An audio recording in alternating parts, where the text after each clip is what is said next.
Ouais, mais concrètement, c'est censé faire quoi le psychomotricien? J'y viens. Eh, ça vous parlez de quoi? Psychomotricité. Psycho quoi? Vas-y. Dégage. Oh, ça va, c'est joli.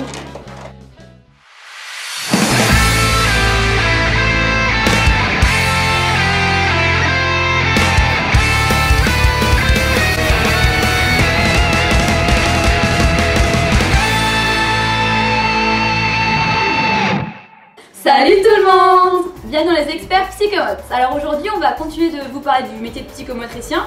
Bah comme la dernière fois on avait pas le temps de tout finir la dernière fois donc... Dis plutôt qu'on était mauvais et qu'on n'est même pas fichu de faire une seule vidéo. Hein. Mais je t'ai déjà dit que c'est à cause de ces restrictions budgétaires de... Bon bah je vous cache pas que c'est pas facile de donner définition du métier de psychomotricien. Bah faut dire en même temps on n'est pas vraiment aidé. Hein. Et voilà qui conclut notre cours de 5 heures sur la psychomotricité. Monsieur, Oui. mais vous nous avez toujours pas dit ce que c'était la psychomotricité.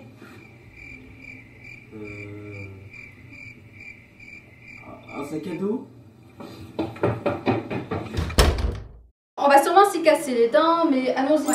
Alors dans les faits, un psychomote est un spécialiste du corps. Ouais voilà, et plus précisément des liens entre le corps et le psychisme. Et il s'intéresse surtout à la globalité du patient, en passant par l'aspect cognitif, neuromoteur et affectif. La plupart des troubles psycho-affectifs se manifestent à travers le corps. Donc il a vraiment une place centrale.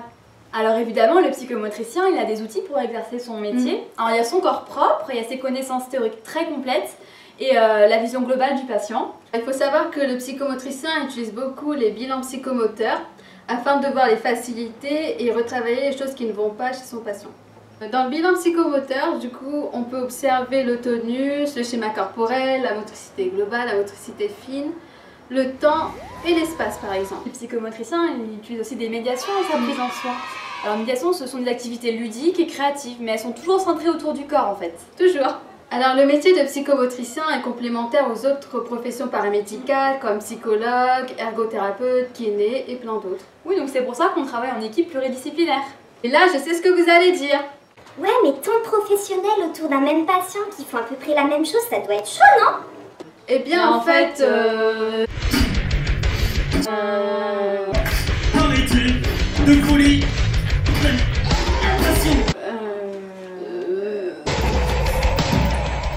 Et non, on plaisante. C'est même plutôt l'inverse. Oh happy day. Après, dans le même registre, certaines personnes diraient que le psychomotricien passe son temps à jouer.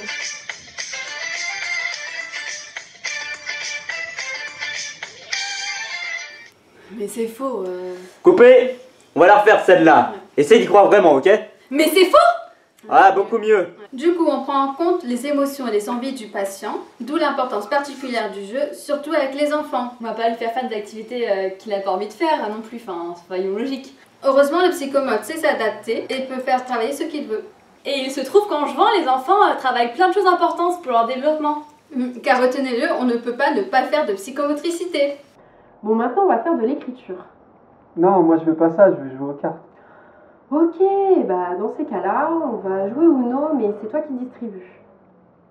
De toute façon, ça fait aussi travailler la motricité fine. Je t'ai bien eu, hein. Hey. Relaxation, musicothérapie, arts martiaux, balnéothérapie, jeux de société... Bah en fait, les seules limites qu'on a, ce sont celles de notre imagination. Après, évidemment, le psychomote adapte ses séances en fonction de là où il travaille et des besoins du patient. On va pas travailler la même chose avec un patient dyspraxique et un patient qui a Alzheimer. Mais tu parles à qui? Du coup, on peut pas dire qu'il y a de bonnes ou mauvaises définitions de la psychomotricité. Parce qu'il y a autant de définitions qu'il y a de psychomotriciens en fait. Non mais sérieux, à qui?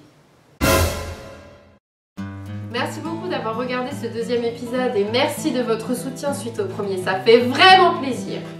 Ça fait plaisir, hein?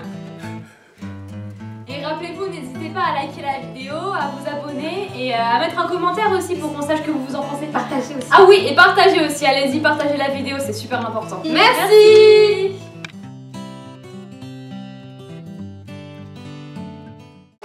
Happy day. Happy day. When Jesus was. When Jesus was. C'est catastrophique. Faut pas le refaire.